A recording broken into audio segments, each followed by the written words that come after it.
میرے بزرگوں، دوستوں، نوجوان ساتھیوں، السلام علیکم ورحمۃ اللہ وبرکاتہ۔ الحمد للہ رب العالمین، والعاقبۃ للمتقین، والصلاۃ والسلام علی رسولہ الکریم، اما بعد فاعوذ باللہ من الشیطان الرجیم، بسم اللہ الرحمن الرحیم۔ وَأَقِيمُوا الصَّلَاةَ وَآتُوا الزَّكَاةَ آمَنْتُ بِاللَّهِ صدق اللہ المولانا العظیم وبلغنا رسوله النبی الامین المبین الکریم ونحن على ذلك لمن الشاہدین والشاکرین والحمد للہ رب العالمین۔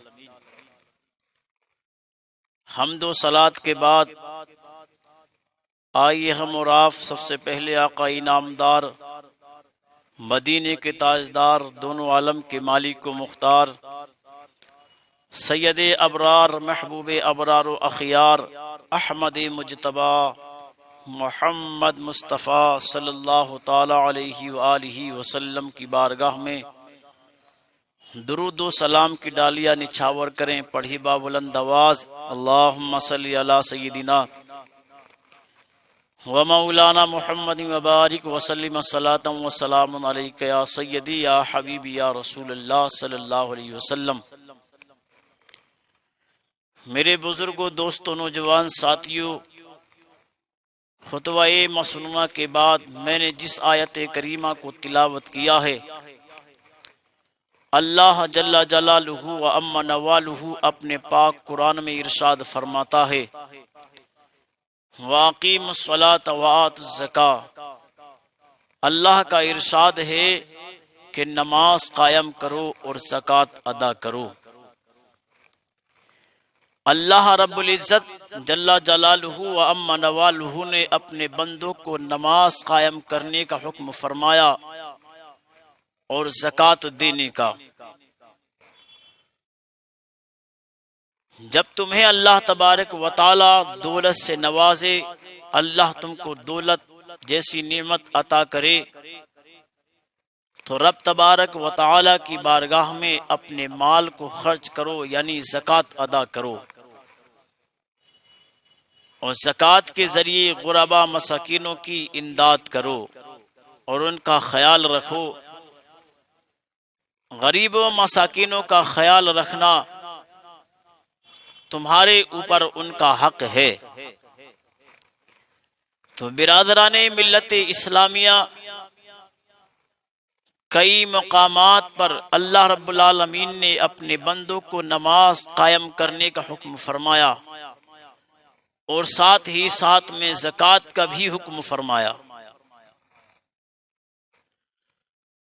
اور تاریخ اسلام اٹھاتے ہیں کہ نبی کریم صلی اللہ علیہ وسلم نے ارشاد فرمایا کہ ارکان اسلام 5 ہیں۔ صحابہ کرام رضوان اللہ تعالی علیہم اجمعین نے عرض کیا، یا رسول اللہ صلی اللہ علیہ وسلم، وہ 5 ارکان اسلام کیا ہیں؟ تو نبی نے ارشاد فرمایا کہ اللہ تبارک و تعالی نے اسلام کی بنیاد 5 چیزوں پر قائم فرمائی۔ نبی رحمت، نور مجسم سید عالم صلی اللہ علیہ وسلم نے فرمایا، نمبر 1 کلمہ توحید، لا الہ الا اللہ محمد رسول اللہ صلی اللہ علیہ وسلم، کوئی نہیں معبود سوائے اللہ کے، اور حضرت محمد مصطفیٰ صلی اللہ علیہ وسلم اللہ کے سچے رسول ہیں۔ بندہ اس چیز کو زبان سے بھی کہے اور دل سے تسلیم کرے۔ اقرار باللسانی و تصدیق بالقلب، اقرار کرتا ہوں زبان سے اور سچ مانتا ہوں دل سے۔ جب تک کلمہ توحید اللہ رب العالمین کا بندہ یا بندی دل سے اور زبان سے نہیں پڑھتے دائرہ اسلام میں داخل ہی نہیں ہوتے، کیونکہ اسلام میں داخل ہونے کے لیے سب سے پہلی جو سیڑھی قرار دی گئی وہ کلمہ توحید ہے، لا الہ الا اللہ محمد رسول اللہ صلی اللہ علیہ وسلم۔ نبی نے فرمایا اس کو زبان سے کہہ کر اور دل سے تسلیم کر کے پھر اس کے بعد میں 4 ارکان اسلام اس پر فرض ہوتے ہیں۔ 4 چیزیں، 4 عبادتیں اللہ رب العالمین کی طرف سے اس کے اوپر فرض ہو جاتی ہیں، ہر عاقل بالغ مرد عورت کے اوپر۔ جس نے اس چیز کو پڑھا اور تسلیم کیا کہ لا الہ الا اللہ محمد رسول اللہ صلی اللہ علیہ وسلم، نبی نے فرمایا سب سے اولین اور سب سے بہترین جو ذکر ہے وہ لا الہ الا اللہ محمد رسول اللہ صلی اللہ علیہ وسلم کا ہے۔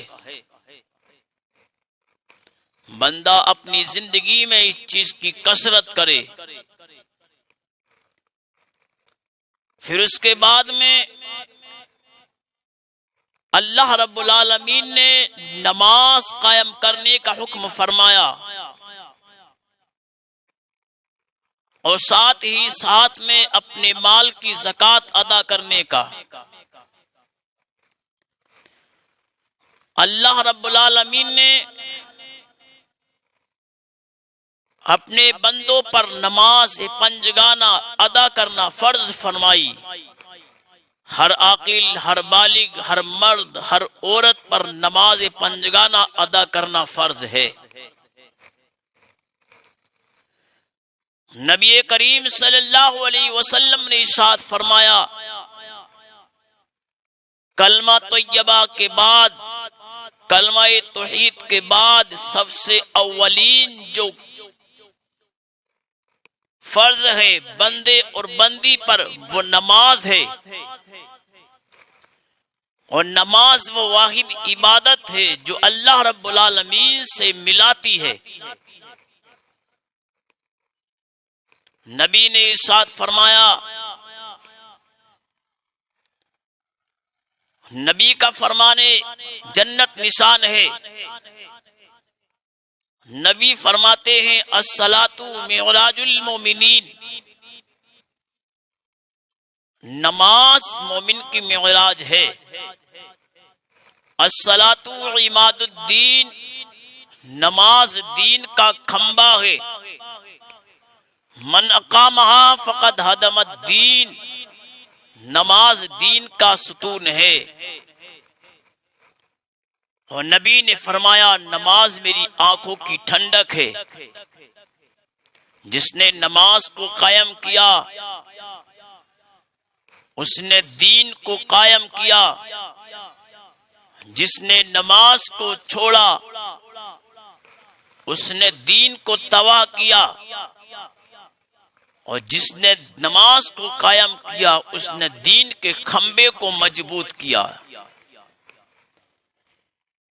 پیارے پیارے آقا صلی اللہ علیہ وسلم کا فرمانے علی شان ہے، نبی فرماتے ہیں الصلاۃ معراج المومنین،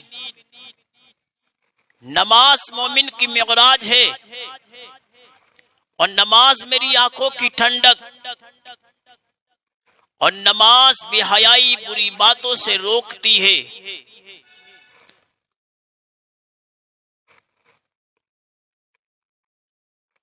تو پیارے پیارے اسلامی بھائیوں،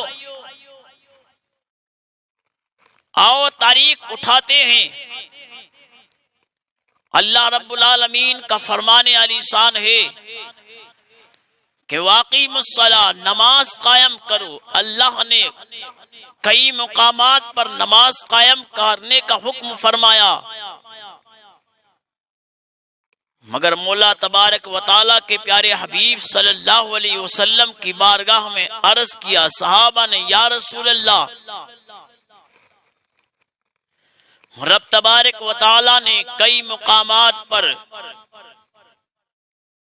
نماز قائم کرنے کا حکم فرمایا ہے، یا رسول اللہ نماز کس طریقے سے قائم کریں، نماز کس طریقے سے پڑھیں؟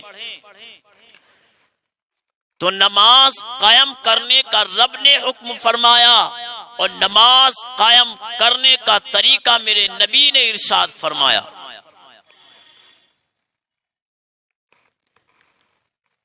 نبی رحمت صلی اللہ علیہ وسلم نے ارشاد فرمایا، اے صحابہ،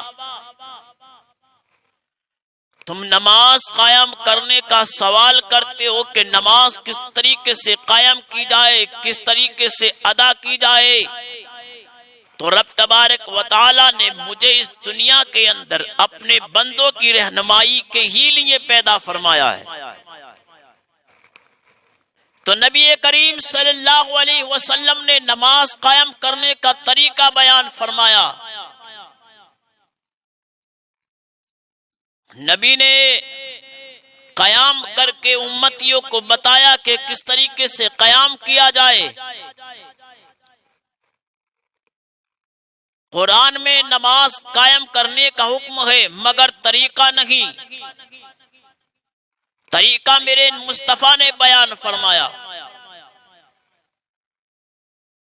کہ قیام میں کیا پڑھا جائے، نبی نے ارشاد فرمایا۔ رکوع میں کیا پڑھا جائے، رکوع کس طریقے سے کیا جائے، میرے نبی نے بیان فرمایا، اور میرے نبی نے قیام کر کے امتیوں کو بتایا۔ رکوع کر کے میرے نبی نے اپنے امتیوں کو بتایا، رکوع میں تلاوت کر کے بتایا کہ رکوع میں کیا تلاوت کیا جائے، یہ میرے نبی کے طریقے سے معلوم ہوگا۔ نبی نے فرمایا جس طریقے سے میں نماز پڑھوں اس طریقے سے تم بھی کرتے چلے جاؤ، کیونکہ اللہ رب العالمین نے اپنی عبادت کا طریقہ اپنے بندوں کو بتانے کے لیے دنیا کے اندر پیدا فرمایا ہے۔ تو نبی نے نماز قائم کر کے، نماز پڑھ کے امتیوں کو بتایا، نبی نے قیام کر کے بتایا کہ قیام کس طریقے سے کیا جائے، رکوع کر کے بتایا میرے نبی نے رکوع کس طریقے سے کیا جائے، رکوع میں کیا پڑھا جائے۔ نبی نے فرمایا رکوع میں سبحان ربی العظیم 3 مرتبہ یا 5 مرتبہ یا 7 مرتبہ تلاوت کریں۔ رکوع سے کھڑے ہونا میرے نبی نے بتایا، اللہ کی بارگاہ میں سجدہ کرنے کا طریقہ میرے نبی نے بیان فرمایا۔ مکمل طریقے سے رکوع میں کیا پڑھا جائے، سجدے میں کیا پڑھا جائے، میرے نبی نے بیان فرمایا۔ قاعدہ میں کیا پڑھا جائے، میرے نبی نے فرمایا، بیان فرمایا۔ اور نبی کریم صلی اللہ علیہ وسلم نے نماز ادا کرنے کا طریقہ بیان فرمایا۔ میرے نبی نے شرائط نماز بیان فرمائے، میرے نبی نے فرائض نماز بیان فرمائے، اور نبی نے فرمایا نماز وہ بہترین عبادت ہے کہ جب بندہ اللہ کی بارگاہ میں جھکتا ہے، اللہ کی بارگاہ میں کھڑا ہوتا ہے، اللہ کی رضا کے لیے اللہ کی بارگاہ میں قیام کرتا ہے، اور جب رکوع میں جاتا ہے اللہ رب العالمین جل جلالہ و عم نوالہ کی بارگاہ میں سجدہ ریز ہوتا ہے، اور جب سجدہ ریز ہوتا ہے تو اس کے گناہوں کی گٹھری سر سے گر جاتی ہے۔ نبی فرماتے ہیں کہ جب نماز بندہ ادا کرتا ہے اللہ رب العالمین بندے کے گناہ صغیرہ مٹا دیتا ہے، سبحان اللہ، اور اس کے سر سے گناہوں کی گٹھری گر جاتی ہے۔ فرشتے دوبارہ رکھنے کی کوشش کرتے ہیں، مولا تبارک و تعالی اس کے گناہوں کی گٹھری گر گئی ہے، کیا اٹھا کر اس کے سر پہ دوبارہ رکھیں؟ اللہ کا ارشاد ہوتا ہے، یہ میرے نبی نے بیان فرمایا کہ فرشتوں، جو بندہ میری بارگاہ میں سجدہ ریز ہے، جو میری بارگاہ میں عاجزی کر رہا ہے، جو میری بارگاہ میں انتصاری کر رہا ہے، جو بندہ میری بارگاہ میں آہو بقا کر رہا ہے، جو بندہ مجھ کو اعلیٰ کہہ کر پکار رہا ہے، میری رحمت کو گوارا نہیں کہ اس کے گناہوں کی گٹھری دوبارہ اس کے سر پر رکھی جائے۔ اے فرشتوں گواہ ہو جاؤ، میں نے اس بندے کے تمام گناہوں کو معاف فرما دیا ہے۔ تو نماز کتنی بہترین عبادت ہے۔ نماز بے حیائی سے روکتی ہے، نماز بری باتوں سے روکتی ہے، اور نماز جنت کی کنجی ہے۔ نبی نے ارشاد فرمایا، الصلاۃ مصباح الجنہ، یعنی کہ نماز جنت کی کنجی ہے۔ نبی نے فرمایا، اور نماز ادا کرنے کے لیے پاک ہونا، صاف ہونا ضروری۔ نبی نے فرمایا، الطہارۃ نصف الایمان، یعنی پاکی آدھا ایمان ہے۔ نماز ادا کرنے کے لیے میرے نبی نے پاک صاف رہنے کا حکم فرمایا۔ آؤ تاریخ کا حوالہ پڑھتے ہیں۔ نبی رحمت صلی اللہ علیہ وسلم نے ارشاد فرمایا، اے میرے امتیوں سنو، جو اللہ نے عبادت کرنے کے لیے، جو اللہ نے ریاضت کرنے کے لیے، جو اللہ نے اپنی بندگی کرنے کے لیے میری امت کو راحتیں عطا کی ہیں، پچھلی کسی امت کو عطا نہیں کی گئی۔ تو یہ نبی رحمت صلی اللہ علیہ وسلم کا امتیوں پر خاص کرم ہے اللہ کا، نبی کی امت پر اللہ کا خاص کرم ہے کہ اللہ نے اپنے محبوب کے صدقے میں بہترین عبادتیں بھی عطا فرمائی اور ان میں راحتیں بھی۔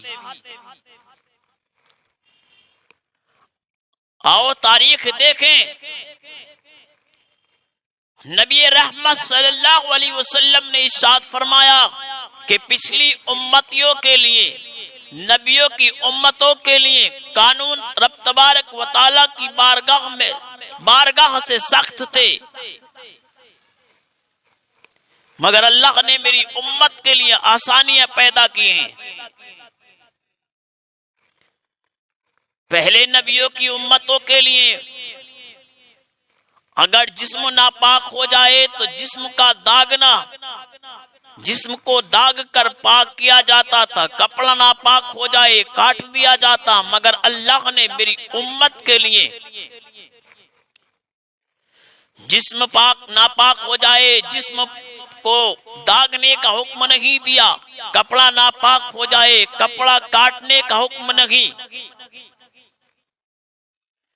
بلکہ اللہ رب العالمین نے فرمایا، محبوب آپ کا امتی اگر جسم ناپاک ہو جائے تو جسم پر، کپڑا ناپاک ہو جائے تو کپڑے کو میں آپ کے صدقے میں پانی ایک ایسی نعمت بنا رہا ہوں، دے رہا ہوں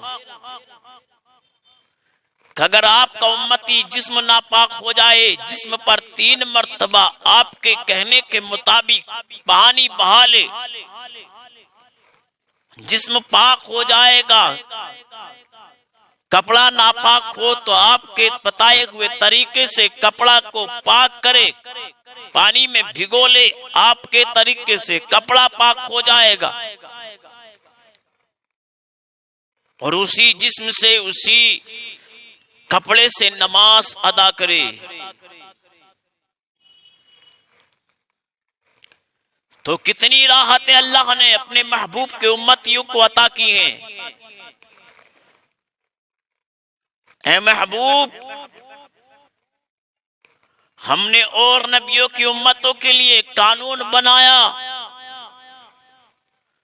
کہ جہاں پر ان کے نبی جا کر انگلی سے نشان لگائے وہیں جا کر امتی نماز ادا کریں۔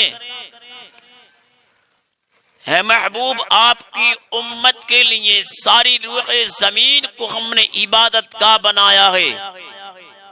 اب آپ کا امتی جہاں چاہے جس جگہ چاہے نماز ادا کرے، اس کی نماز کو قضا نہیں بلکہ ادا قبول کیا جائے گا۔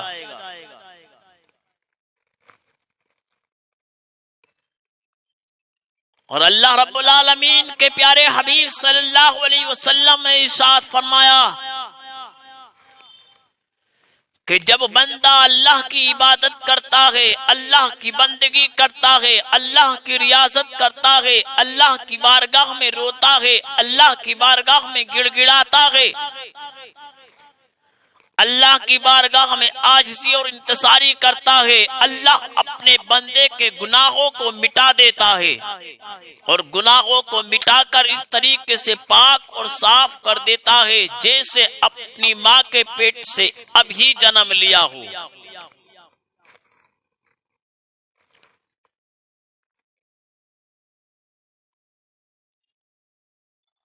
تو کلمہ توحید، نماز اور زکوٰۃ ادا کرنے کا رب نے حکم فرمایا۔ نبی رحمت صلی اللہ علیہ وسلم نے نماز ادا کرنے کے بعد زکوٰۃ ادا کرنے کا طریقہ بیان فرمایا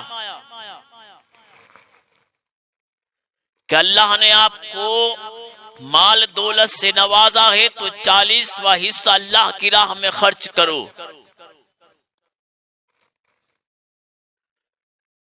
اللہ نے ارشاد فرمایا وَلِلَّهِ عَلَى النَّاسِ حِجُّ الْبَيْتِ مَنِ اسْتَطَاعَ إِلَيْهِ سَبِيلًا۔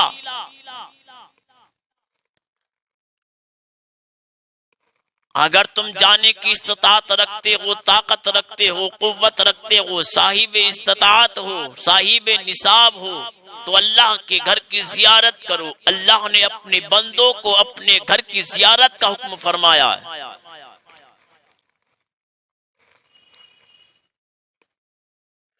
تو کلمہ توحید، نماز، زکوٰۃ اور حج، نبی رحمت صلی اللہ علیہ وسلم نے ارشاد فرمایا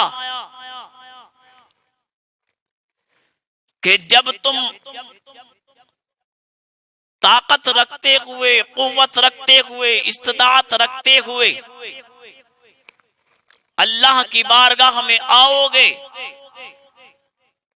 اللہ کے گھر کی زیارت کرو گے، تو رب تبارک و تعالی کا فرمانے عالی شان ہے۔ اللہ ارشاد فرماتا ہے کہ جب کوئی میرا بندہ میرے گھر کی زیارت کر کے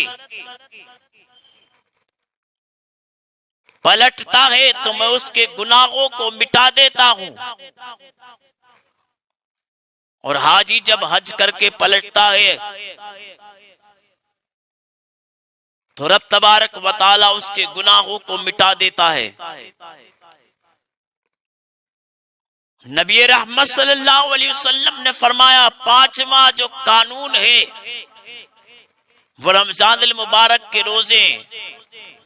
اللہ تبارک و تعالی تمہیں وہ دن دکھائے اور وہ مہینہ تم کو نصیب ہو جو اللہ رب العالمین نے رمضان المبارک کا مہینہ عطا کیا ہے۔ اللہ کا ارشاد ہے یا ایھا الذین آمنوا کتب علیکم الصیام کما کتب علی الذین من قبلکم لعلکم تتقون۔ اے ایمان والو، تم پر روزے فرض کیے گئے جس طرح پچھلے امتیوں پر، پچھلے نبیوں پر فرض کیے گئے تاکہ تم پرہیزگار اور متقی بن جاؤ۔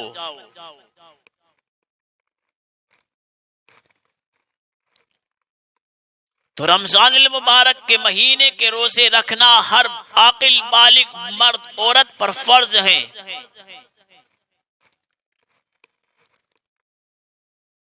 مگر زکوٰۃ دینا صاحب نصاب ہونا شرط ہے۔ نبی رحمت صلی اللہ علیہ وسلم کی بارگاہ میں عرض کیا گیا، یا رسول اللہ صلی اللہ علیہ وسلم، صاحب نصاب کون ہیں؟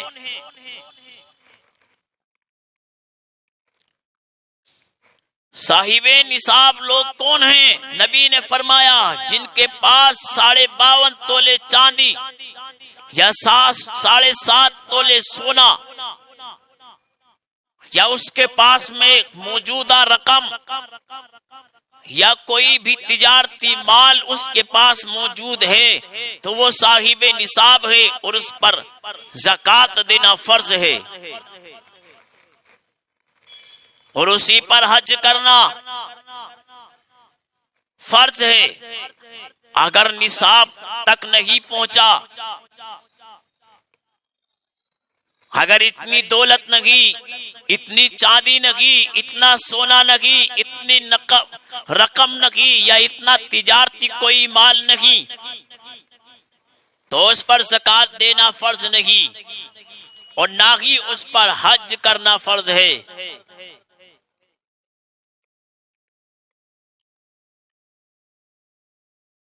مگر نماز ایک ایسی عبادت ہے جس میں ہر مرد عورت عاقل اور بالغ کو ادا کرنا فرض ہے، اور رمضان المبارک کے روزے صحت مند کے لیے اگر ہلاک ہونے کا خطرہ ہو، روزہ رکھنے کے سبب اندیشہ ہو کہ روزہ رکھوں گا تو ہلاک ہونے کا باعث ہوگا، یا یقین ہو اس چیز کا کہ روزہ رکھوں گا تو ہلاک ہو جاؤں گا، اتنا شدید بیمار ہے، تو نبی نے فرمایا روزے نہ رکھے، بلکہ جتنے روزے رمضان المبارک کے چھوٹ جائیں اتنے روزہ اور آئندہ دنوں میں رکھے۔ مگر جو روزہ رمضان المبارک کے رکھنے میں ثواب ملے گا وہ ثواب تو نہیں اس کو ملے گا، مگر رمضان المبارک کا جو روزہ چھوٹا ہے اس کا کفارہ ضرور ادا ہو جائے گا، کیونکہ رمضان المبارک کا ایک روزہ رکھنا اور عام مہینوں میں 1000 روزہ رکھنا تب بھی اس کو اتنا ثواب نہیں مل سکتا جتنا اللہ رب العالمین رمضان المبارک کے مہینے میں ایک روزہ رکھنے کا ثواب عطا فرماتا ہے۔ تو اسلامی بھائیوں بہنوں، اللہ رب العالمین نے یہ زندگی عطا کی ہے، اللہ نے صحت بھی عطا کی ہے، اور بہترین غذائیں بھی اور بہترین زندگی گزارنے کی چیزیں مہیا رب نے فرمائی ہیں، تو رب کا شکر ادا کیجئے اور اللہ کی عبادت کیجئے۔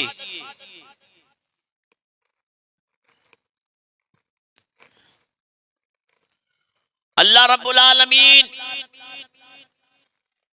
ہمیں حق بیان کر کے اس پر عمل کرنے کی توفیق عطا فرمائے۔